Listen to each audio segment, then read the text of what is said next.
എടാ നമ്മൾ കഴിഞ്ഞ ക്ലാസ്സില് നമ്മുടെ മാർബിൾസ് ഓഫ് സ്കൈയില് സോളാർ സിസ്റ്റത്തെ കുറിച്ച് പഠിച്ചല്ലേ?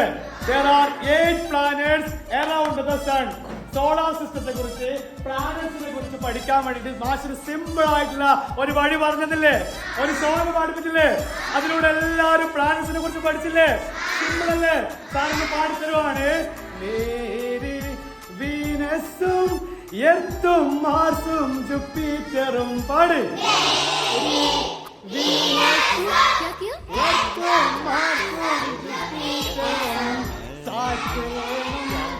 യുറാനസും നെപ്റ്റ്യൂണും ചേർന്നാൽ പ്ലാനറ്റ് കംപ്ലീറ്റഡ്. നെപ്റ്റ്യൂണും ചേർന്നാൽ പ്ലാനറ്റ് കംപ്ലീറ്റഡ്.